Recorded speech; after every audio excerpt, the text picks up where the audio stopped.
We shy persons need to write a letter now and then, or else we'll dry up and blow away. It's true. And I speak as one who loves to reach for the phone, dial the number, and talk. I say, Big Bopper here, what's shaking, babes? The telephone is to shyness what Hawaii is to February. It's a way out of the woods, and yet a letter is better. Such a sweet gift, a piece of handmade writing in an envelope that is not a bill sitting in our friend's path when she trudges home from a long day spent among wahoos and savages. A day our words will help repair. They don't need to be immortal, just sincere. She can read them twice and again tomorrow. You're someone I care about, Corinne, and think of often, and every time I do, you make me smile. We need to write. Otherwise, nobody will know who we are. They will have only a vague impression of us as a nice person. Because frankly, we don't shine at conversation. We lack the confidence to thrust our faces forward and say, Hi, I'm Heather Hooten. Let me tell you about my week.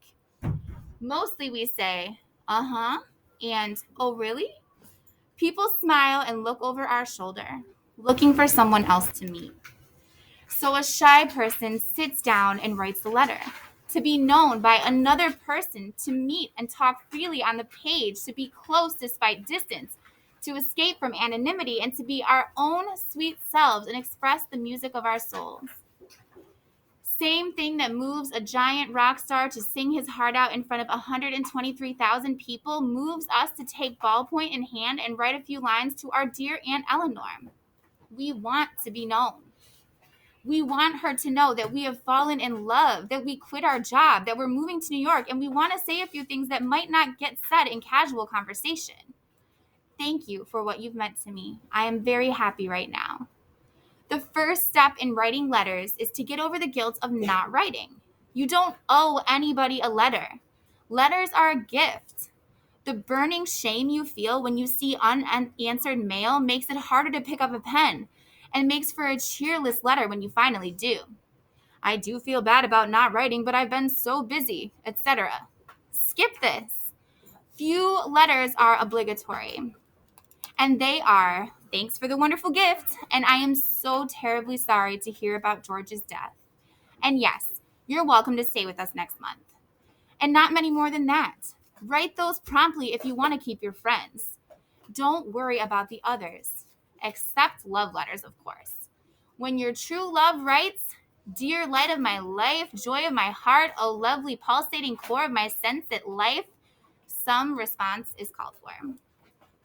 Some of the best letters are tossed off in a burst of inspiration. So keep your writing stuff in one place where you can sit down for a few minutes and, Dear Roy, I'm in the middle of a book entitled We Are Still Married, but I thought I'd drop you a line. Hi to your sweetie too. Dash off a note to a pal. Envelopes, stamps, address book, everything in a drawer so you can write fast when the pen is hot. A blank white 8x11 sheet can look as big as Montana if the pen's not so hot. Try a smaller page and write boldly, or use a note card with a piece of fine art on the front. If your letter ain't good, at least they get the Matisse. Get a pen that makes a sensuous line. Get a comfortable typewriter, a friendly word processor, whichever feels easy to the hand. Sit down a few minutes with the blank sheet in front of you and meditate on the person you will write to. Let your friend come to mind until you can almost see her or him in the room with you. Remember the last time you saw each other and how your friend looked and what you said and what perhaps was unsaid between you. And when your friend becomes real to you, start to write. Write the salutation, Dear You, and take a deep breath and plunge in. A simple declarative sentence will do, followed by another and another and another. Tell us what you're doing and tell it like you're talking to us. Don't think about grammar. Don't think about literary style. Don't try to write dramatically. Just give us your news. Where did you go? Who did you see? What did they say? What do you think? If you don't know where to begin, start with the present moment. I'm sitting at the kitchen table on a rainy Saturday morning. Everyone is gone and the house is quiet. Let your simple description of the present moment lead to something else. Let the letter drift along gently. I'm going to pause just for a quick second.